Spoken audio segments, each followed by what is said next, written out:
Apakah makna budaya positif dan apa contoh penerapan positif yang telah kita terapkan?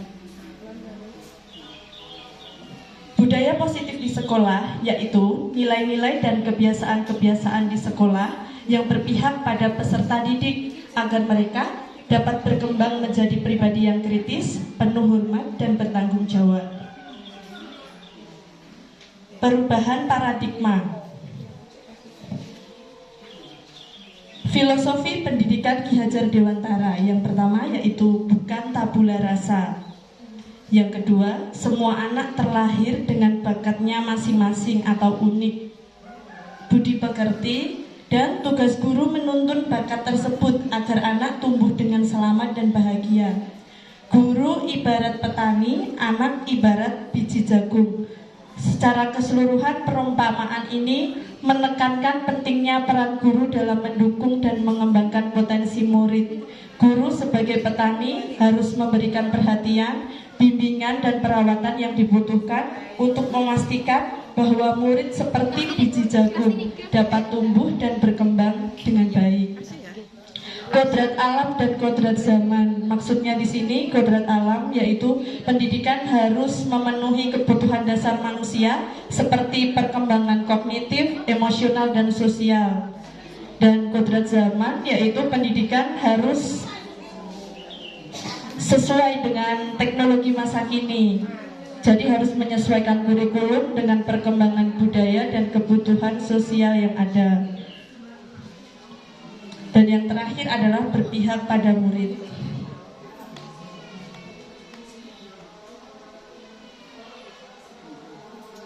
Perubahan paradigma. Untuk membangun budaya yang positif, sekolah perlu menyediakan lingkungan yang positif, aman, dan nyaman agar murid-murid mampu berpikir, bertindak, dan mencipta dengan merdeka, mandiri, dan bertanggung jawab. Lazimnya, disiplin dikaitkan dengan kontrol. Dalam hal ini, kontrol guru dalam menghadapi murid.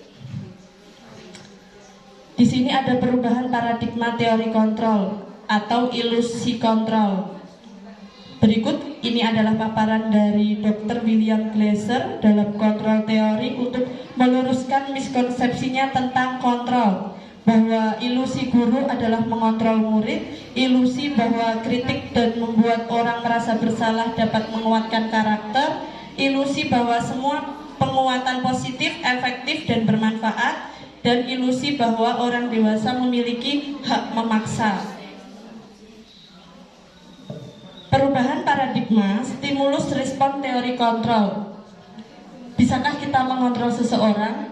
Jadi stimulus responnya adalah kita mencoba mengubah orang agar berpandangan sama dengan kita. Perilaku buruk dilihat sebagai suatu kesalahan, orang lain bisa mengontrol saya bisa mengontrol orang lain. Pemaksaan ada pada saat bujukan gagal dan model berpikir menang atau kalah. Dari kontrolnya, kita berusaha memahami pandangan orang lain tentang dunia. Semua orang memiliki tujuan, hanya ada yang bisa mengontrol diri kita, Anda tidak bisa mengontrol orang lain, dan kolaborasi dan konsensus menciptakan pilihan-pilihan baru. Model berpikir menang dan kalah. Jadi apa makna disiplin? Kata disiplin sering dikaitkan dengan tata tertib, kepatuhan, dan peraturan. Kata disiplin sering juga dikaitkan dengan hukuman. Padahal itu semua berbeda-beda karena belajar dengan disiplin tidak harus dengan memberi hukuman. Justru itu adalah salah satu alternatif terakhir dan kalau perlu tidak digunakan sama sekali. Ki Hajar Dewantara menyatakan bahwa untuk mencapai kemerdekaan atau dalam konteks pendidikan kita saat ini dan untuk menciptakan murid yang merdeka, syarat utamanya adalah harus ada disiplin yang kuat. Disiplin yang dimaksud adalah disiplin diri yang memiliki motivasi internal. Jika kita belum memiliki motivasi internal, maka kita memerlukan pihak lain untuk mendisiplinkan kita.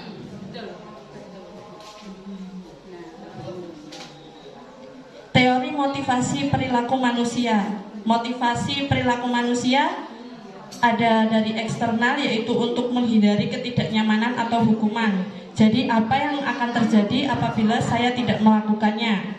Motivasi eksternal untuk mendapatkan imbalan dari orang lain atau institusi, apa yang akan saya dapatkan apabila saya melakukannya, dan motivasi internal atau dalam diri sendiri. Tujuan disiplin positif yaitu untuk menghargai diri sendiri, menjadi insan sesuai harapan kita. Saya akan menjadi orang yang seperti apa bila saya melakukannya. Budaya positif terbentuk apabila lingkungan sekolah positif dan membentuk keyakinan dan juga peraturan kelas.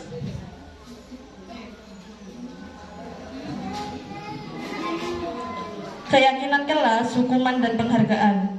Jadi keyakinan dan peraturan itu sama apa berbeda nggih, Ibu-ibu?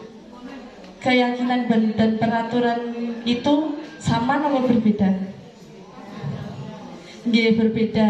Mengapa tidak peraturan saja? Mengapa harus keyakinan kelas? Mengapa kita memiliki peraturan harus menggunakan helm bila mengendarai kendaraan roda 2? Mengapa kita memiliki peraturan 3M, menggunakan masker, mencuci tangan, dan menjaga jarak 1,5 meter?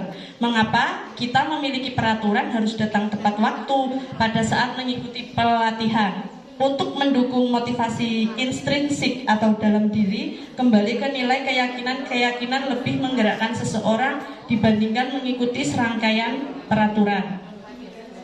Keyakinan kelas adalah nilai-nilai kebajikan atau prinsip-prinsip universal yang disepakati bersama secara universal, lepas dari latar belakang suku, negara maupun agama. Dan menurut dosen, suatu keyakinan akan lebih memotivasi seseorang dari dalam dirinya. Seseorang akan lebih semangat untuk menjalankan keyakinannya daripada hanya sekedar mengikuti serangkaian peraturan.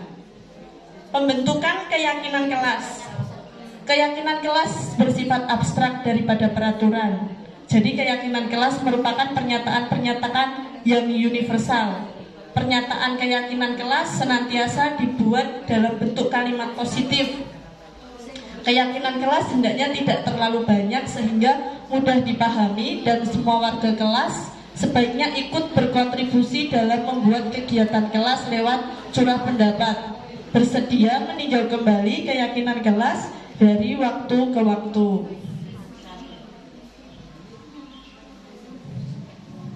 Yang mana yang merupakan keyakinan kelas dan mengapa?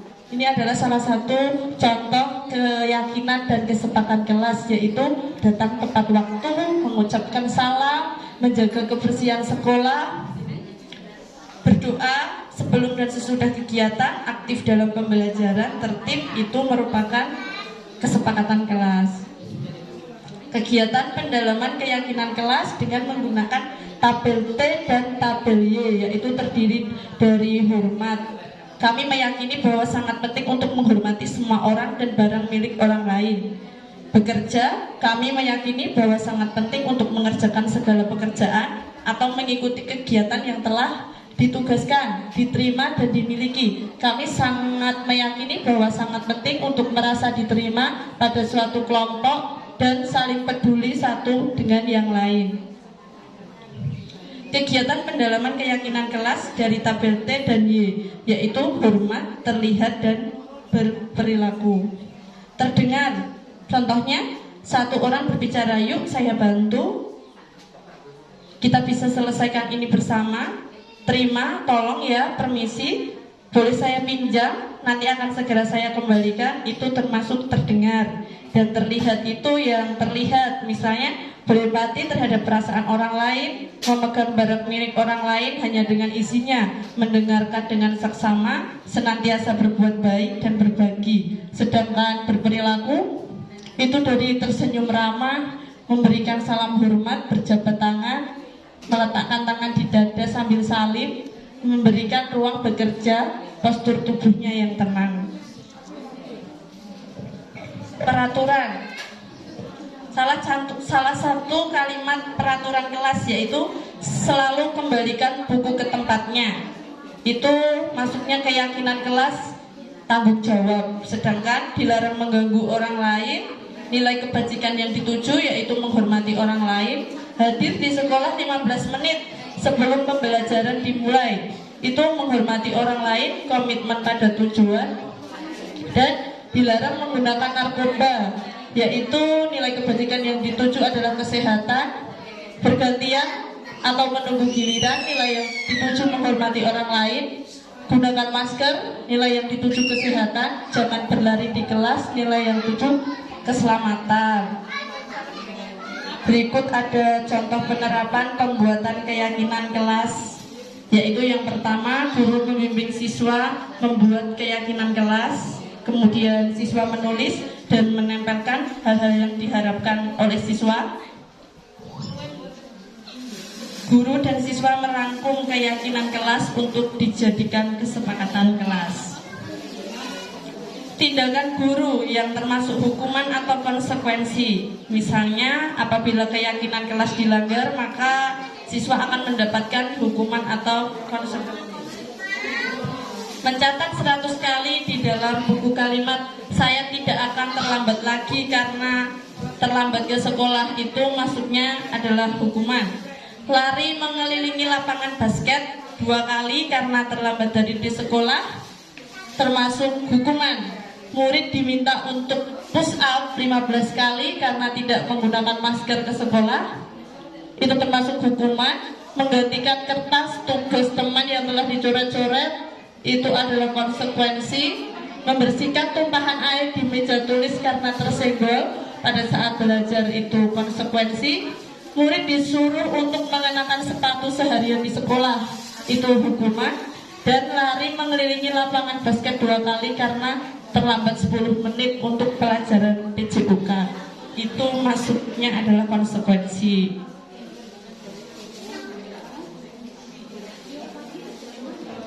Perbedaan hukuman dan konsekuensi. Hukuman, jika hukuman itu adalah sesuatu yang menyakitkan, harus terjadi, jadi membuat anak jadi sakit fisik maupun hatinya untuk jangka waktu yang lama.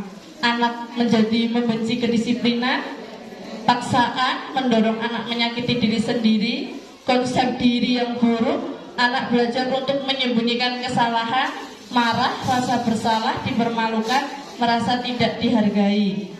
Kalau konsekuensi, sesuatu harus terjadi, membuat anak mungkin merasa tidak nyaman, tapi hanya dalam waktu yang pendek. Anak menghargai disiplin, stimulus tanggapan, mendorong anak agar mudah menyesuaikan diri. Konsep diri yang baik, anak belajar untuk mematuhi peraturan. Kehilangan hak, dibuat tidak nyaman, diasingkan untuk sementara atau time out.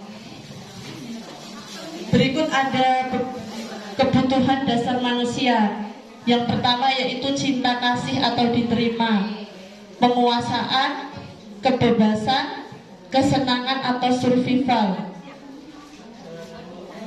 Ini ada contoh sebuah kasus ya. Ibu Ani, guru kelas 5 di SD Pelita Hati, sedang bingung menghadapi ulah salah satu murid di kelasnya yang bernama Agus. Beberapa anak telah datang dan mengeluhkan Agus yang seringkali meminta bekal makan siang mereka dengan paksa. Jika Anda menghadapi situasi seperti Ibu Ani, apa yang akan Anda lakukan? Menurut Anda, kira-kira apa alasan Agus melakukan itu? Dalam konteks penerapan disiplin positif, Ibu Ani sebaiknya mencari tahu terlebih dahulu apa alasan Agus melakukan tindakan tersebut agar mengetahui kebutuhan mana yang sedang berusaha dipenuhi Agus. Apabila jawaban Agus karena ia lapar dan orang tuanya tidak membawakannya bekal makan siang, berarti kebutuhannya adalah bertahan hidup. Apabila jawaban Agus karena ia senang temannya jadi memperhatikan dia, kebutuhannya adalah cinta dan kasih sayang atau kebutuhan untuk diterima. Apabila jawaban Agus adalah dia merasa hebat karena temannya jadi takut dan menuruti keinginannya, kebutuhannya adalah penguasaan atau pengakuan atas kemampuan. Apabila jawaban Agus karena dia merasa bosan dengan bekal yang dibawakan ibunya karena selalu membawakan bekal yang sama, kebutuhannya adalah kebebasan atau kebutuhan akan pilihan. Apabila jawaban Agus adalah karena iseng saja dan dia menikmati ekspresi wajah temannya yang kesal karena diambil makanannya, kebutuhannya adalah kesenangan.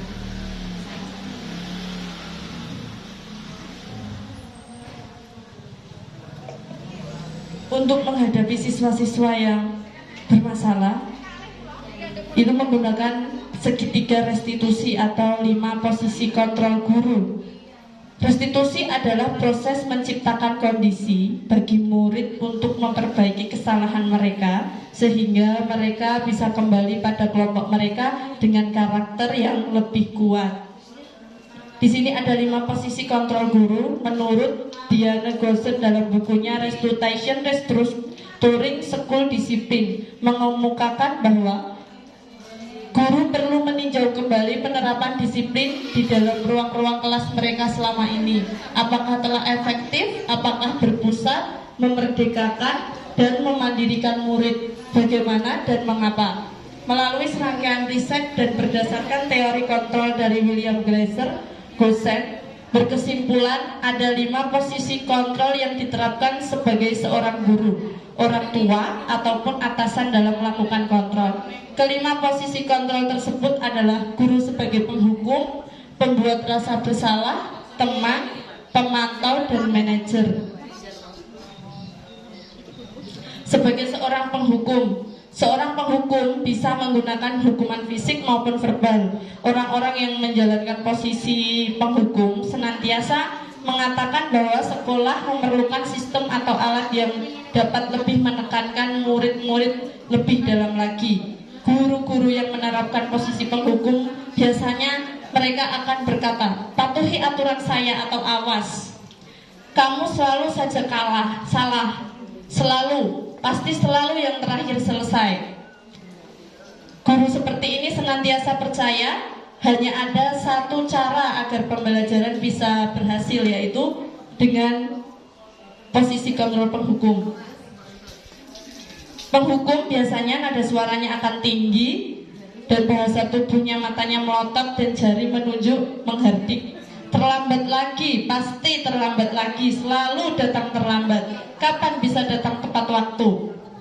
Bagaimana perasaan murid bila guru berbicara seperti itu pada saat muridnya datang terlambat, dan hasilnya kemungkinan murid marah dan memendam atau bersifat agresif. Bisa jadi sesudah kembali duduk, murid tersebut akan mencoret-coret bukunya atau meja. Lebih buruk lagi, murid akan menggores kendaraan dengan paku. Membuat rasa bersalah. Pada posisi ini, biasanya guru akan bersuara lebih lembut. Membuat rasa bersalah akan menggunakan keheningan yang membuat orang lain merasa tidak nyaman, bersalah, atau rendah diri. Biasanya kata-kata yang keluar dengan lembut akan seperti, ibu sangat kecewa sekali dengan kamu. Beberapa kali bapak harus memberitahu kamu ya. Gimana coba kalau orang tua kamu tahu kamu berbuat begini. Di posisi ini murid akan memiliki penilaian yang buruk tentang diri mereka. Murid merasa tidak berharga dan telah mengecewakan orang-orang yang disayanginya. Pembuat merasa bersalah akan menggunakan suara yang memelas, halus, sedih, dan bahasa tubuhnya merapat pada anak. Adi, kamu ini bagaimana ya? Kamu sudah berjanji dengan ibu tidak akan terlambat lagi. Kamu kenapa ya senang sekali mengecewakan ibu? Benar-benar kecewa sekali. Bagaimana perasaan murid bila ditegur seperti cara ini? Murid akan merasa bersalah, kecewa. Murid akan merasa menjadi orang yang gagal dan tidak sanggup membahagiakan orang lain. Kadangkala sikap seperti ini lebih berbahaya dari sikap menghukum, karena emosi akan tertanam rapat di dalam murid menahan perasaan. Tidak seperti murid dengan guru penghukum, di mana murid bisa menumpahkan amarahnya, walaupun dengan cara negatif. Murid tertekan. Seperti inilah yang tiba-tiba bisa meletus amarahnya dan bisa menyakiti diri sendiri atau orang lain.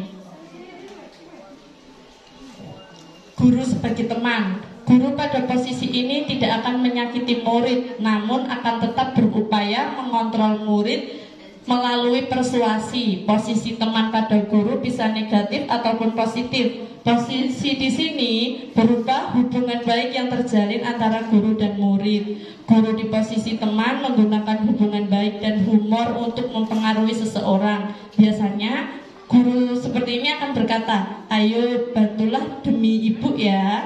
Ayo ingat, tidak bantuan ibu selama ini. Ya sudah, kali ini nggak apa-apa, nanti ibu bantu bereskan.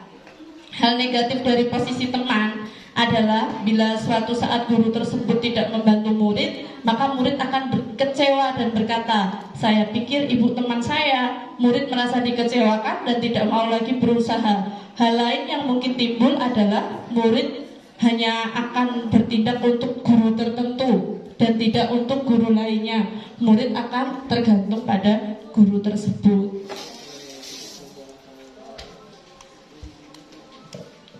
Guru sebagai pemantau. Memantau berarti mengawasi. Pada saat kita mengawasi, kita bertanggung jawab atas perilaku orang-orang yang kita awasi. Posisi pemantau berdasarkan pada peraturan dan konsekuensi. Dengan menggunakan sanksi, konsekuensi, kita dapat memisahkan hubungan pribadi kita dengan murid sebagai seorang yang menjalankan posisi pemantau.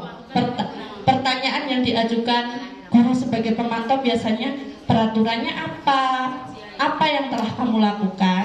Sanksi atau konsekuensinya apa? Seorang pemantau sangat mengandalkan penghitungan, catatan, data yang dapat digunakan sebagai bukti atau perilaku seseorang.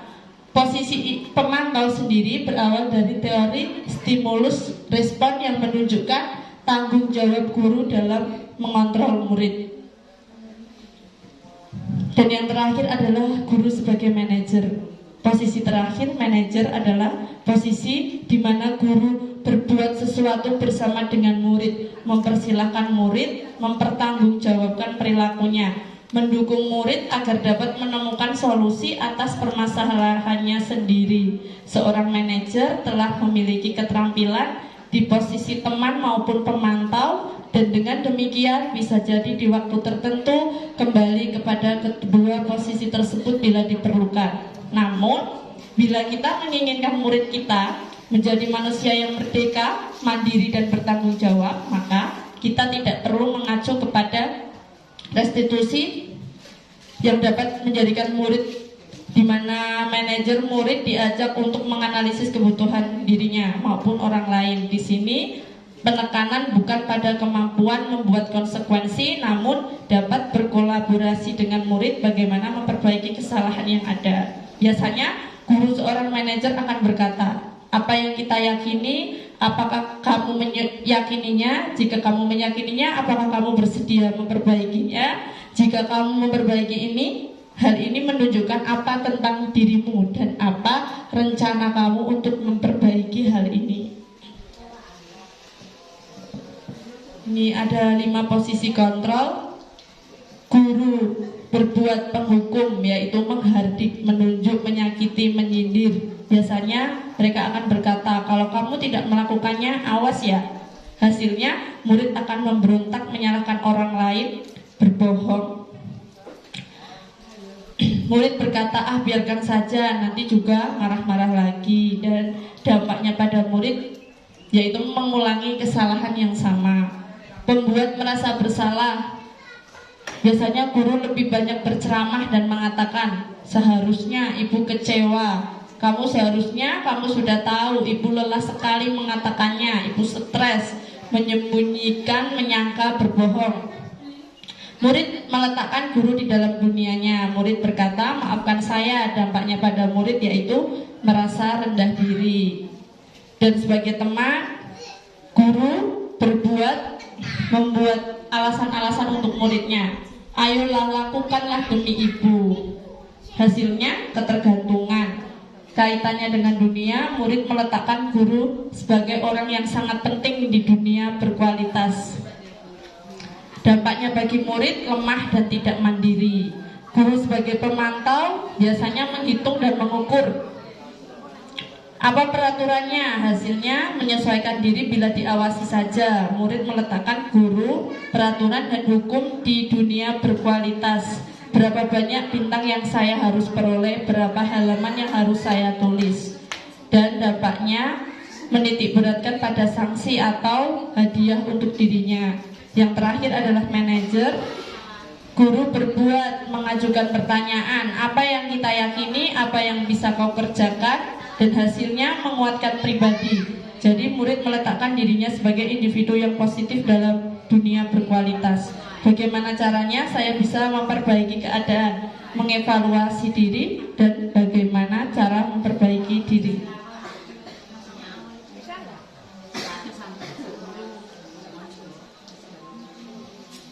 Pernyataan, saya kecewa sekali dengan kamu. Ini adalah guru yang membuat orang merasa bersalah. Kamu tidak pernah benar melakukannya. Itu penghukum, ayolah lakukan demi ibu. Itu guru posisi teman. Apakah kamu mau mendapatkan stiker bintang hari ini? Itu posisi pemantau. Bagaimana kamu bisa menyelesaikan masalah ini? Itu manajer. Dan kamu selalu yang paling terakhir, itu adalah penghukum. Apa itu restitusi? Restitusi adalah proses menciptakan kondisi bagi murid untuk memperbaiki kesalahan mereka sehingga mereka bisa kembali pada kelompok mereka dengan karakter yang lebih kuat. Ciri-ciri restitusi bukan untuk menebus kesalahan, namun untuk belajar dari kesalahan, memperbaiki hubungan, tawaran bukan paksaan. Restitusi menuntut untuk melihat ke dalam diri. Restitusi mencari kebutuhan dasar yang mendasari tindakan. Restitusi diri adalah cara yang paling baik untuk memperbaiki diri. Restitusi fokus pada karakter dan bukan tindakan. Restitusi fokus pada solusi. Dan restitusi mengembalikan murid yang berbuat salah pada kelompoknya. Segitiga restitusi terdiri dari menstabilkan identitas, menanyakan keyakinan, dan validasi tindakan yang salah. Menstabilkan identitas, biasanya guru akan berkata, berbuat salah itu hal yang manusiawi, tidak ada manusia yang sempurna. Ibu juga buat salah, kita pasti bisa menyelesaikan permasalahan ini. Ibu tidak tertarik untuk mencari tahu siapa yang benar dan siapa yang salah. Kalau kamu menyalahkan dirimu sendiri terus-menerus, apakah kamu bersikap baik pada dirimu sendiri? Dan ini ada validasi kesalahan. Biasanya guru akan berkata, kamu bisa saja kan melakukan hal yang lebih buruk, tapi kamu tidak melakukannya. Kamu pasti punya alasan mengapa melakukannya. Proses segitiga restitusi didasarkan pada teori kontrol. Menstabilkan identitas, kita semua akan melakukan hal terbaik yang bisa kita lakukan. Validasi tindakan yang salah, semua perilaku memiliki alasan. Dan menanyakan keyakinan, kita semua memiliki motivasi internal. Ini ada drama dari lima posisi kontrol guru. Monggo ibu-ibu.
ditegur bapak kepala sekolah. Terus sekarang ibu harus tulis apa ini di buku absen? Ini kamu sudah sering terlambat loh. Ibu harus apa coba? Maaf Bu, maaf sekali. Ya sudah, lain kali jangan bikin ibu susah lagi ya nak ya. Iya, Bu. Ibu tidak akan kuat lagi kalau kamu begini terus. Iya, Bu. Bisa jantungan kalau ibu ditegur bapak kepala sekolah. Alhamdulillah. Sana cepat ke kelas. Maaf ya Bu, maaf sekali. Posisi pembuat rasa bersalah berbicara dengan nada tenang.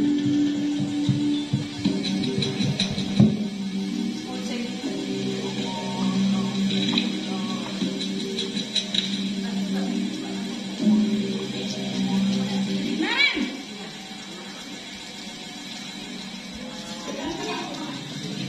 Selamat pagi Bu. Wah, sudah jam berapa ini nak? Terlambat lagi ya sayang. Iya Bu, habis ibu saya udah bangunkan saya Bu. Kamu malah menyalahkan ibu kamu. Kamu bukannya anak yang larinya paling kencang. Kok terlambat sih? Iya Bu, saya memang terlambat bangun tadi. Jadi biarpun saya lari kencang, tetap nggak kekejar Bu. Ya sudah sana. Nanti lain kali larinya lebih kencang lagi ya. Biar gak terlambat lagi. Bikin seneng ibu. Demi ibu. Bisa kan? Bisa lah Bu. Ya sudah sana masuk kelas. Ibu beresin urusan absen kamu. Kamu ini ada-ada saja.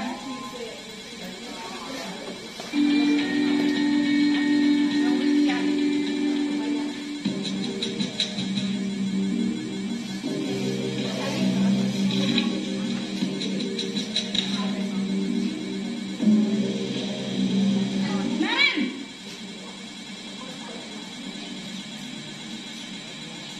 Selamat pagi Bu. Naren, apa peraturan sekolah kita tentang jam berapa kita harus masuk sekolah, nak? Kita harus di sekolah jam 7 Bu. Iya betul, sekarang sudah jam 7.20. Naren sudah tahu konsekuensinya jika terlambat hadir. Paham Bu, saya harus tinggal kelas pas jam istirahat selama 20 menit. Iya benar, konsekuensinya demikian. Jadi nanti jam 9.30 pas istirahat, kamu harus tinggal di kelas, kerjakan tugas tambahan untuk ketertinggalan kamu, ya? Baik Bu.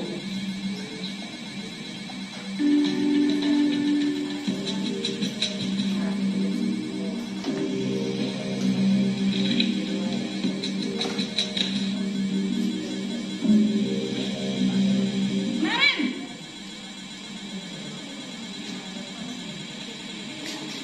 Selamat pagi Bu. Selamat pagi Naren.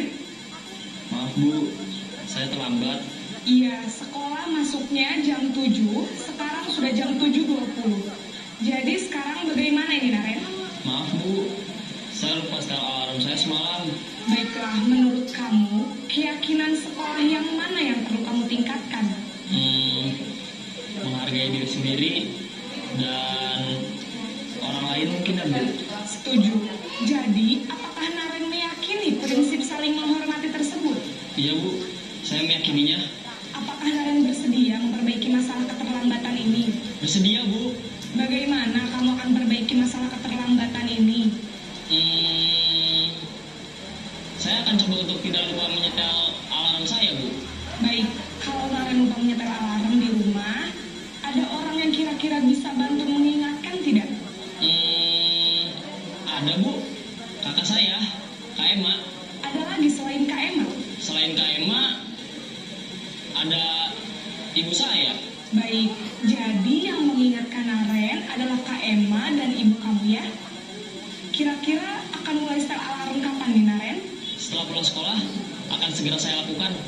Baik, jadi Naren akan setel alarm untuk bangun besok pagi dan akan diingatkan oleh kakak dan ibunda Naren ya. Ada lagi yang mungkin perlu dilakukan Naren agar tidak terlambat bangun lagi? Tidak ada Bu. Baik Naren, terima kasih untuk kerjasama kamu. Sekarang kamu perlu kembali ke kelas untuk belajar. Baik Bu, terima kasih.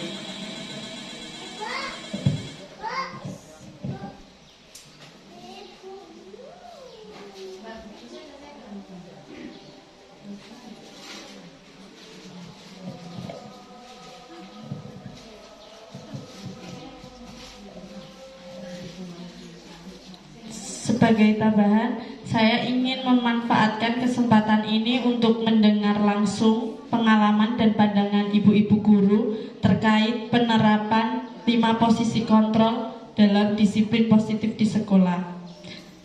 Apakah ada di antara ibu guru yang bersedia berbagi pengalaman atau bercerita tentang bagaimana ibu guru mengelola posisi kontrol dalam praktek sehari-hari di sekolah?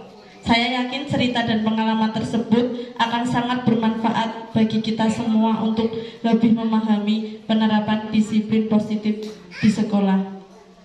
Sedikit saja ceritanya. Monggo Bu. Bu Wiwin. Bu, monggo. Nyuwun tulung Bu.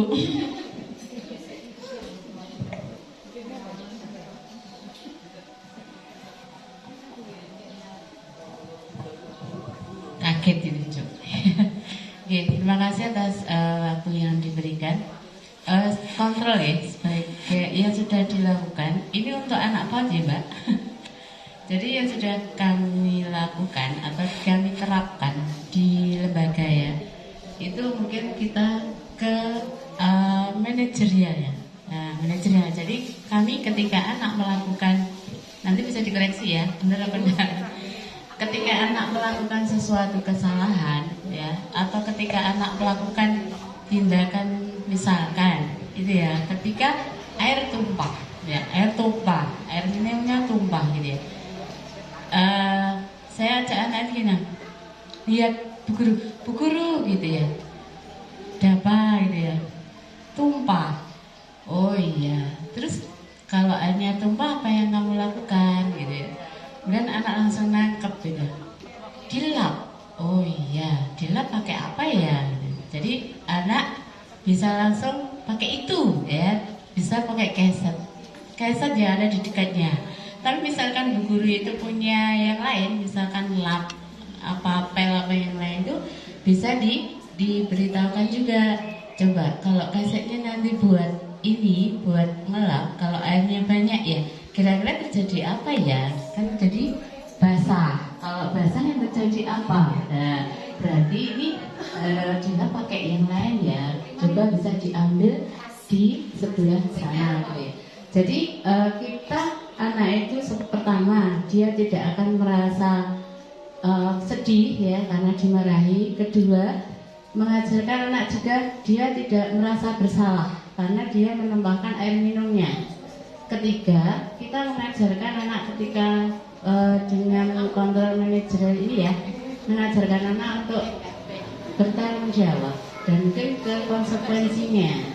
Ketika dia melakukan sesuatu, dia harus bagaimana tahu apa yang harus dilakukan dengan kesadarannya tanpa ada paksaan. Seperti itu Mbak.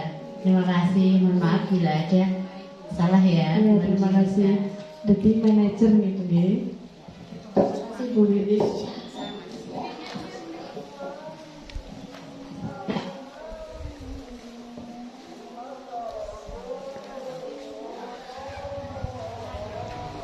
Setunggal balik ya, Bu Didut.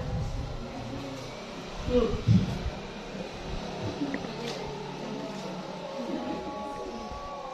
Putri.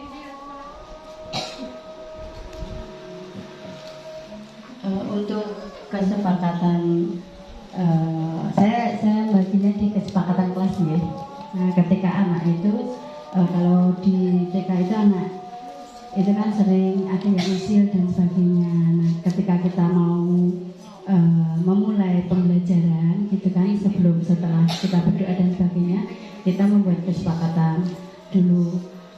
Ini kan tadi sudah berdoa, kemudian sebelum kita memulai pembelajaran, kita membuat kesepakatan dulu ya nak gitu. Bagaimana ketika kita nanti akan melaksanakan belajar sebaiknya di dalam kelas. Kemudian anak-anak menjawab, anu Bu, boten kami gitu. Terus boten bertengkar. Bagaimana caranya anak-anak untuk kesepakatannya biar kalian mendengarkan Bu Guru. Anu Bu, nanti disilang di kepala Bu pakai sepedol yang apa itu, yang rame kan seperti itu. Nah, ketika guru itu bersama-sama dengan teman lainnya, oh iya nak, kesepakatannya seperti bagaimana, setuju atau tidak? Mereka iya bu. Nah, itulah kemudian dilaksanakan, baru melaksanakan pembelajaran. Mungkin seperti itu. Ya, sampun sekali lagi. Terima kasih kepada ibu-ibu guru yang telah meluangkan waktu untuk mendengarkan presentasi saya serta berbagi pengalaman dan pandangan yang sangat berharga. Diskusi dan masukan yang telah ibu-ibu sampaikan tentunya akan menjadi tambahan wawasan yang sangat berguna dalam penerapan disiplin positif di sekolah. Saya sangat menghargai kesempatan ini untuk belajar bersama ibu-ibu yang memiliki pengalaman dan keahlian mendalam dalam bidang pendidikan. Semoga informasi dan pengalaman yang telah dibagikan dapat memberikan manfaat dan mendukung kita semua dalam menciptakan lingkungan belajar yang lebih baik. Terima kasih atas perhatian dan partisipasinya dan selamat melanjutkan aktivitas sehari-hari. Assalamualaikum warahmatullahi wabarakatuh.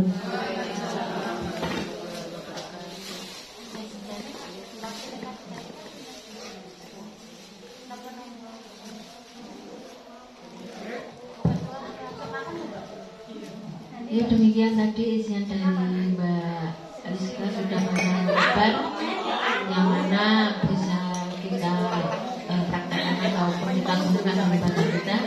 Dan demikian juga untuk kegiatan hari ini sudah berakhir, dan kundur bendera akan sugeng kundur dengan bacaan hamdalah bersama-sama. Semoga kita sepulang dari sini sampai rumah masing-masing selalu dalam keadaan sehat walafiat. Alhamdulillahirabbil alamin. Kunduripun dari akan sugeng kundur.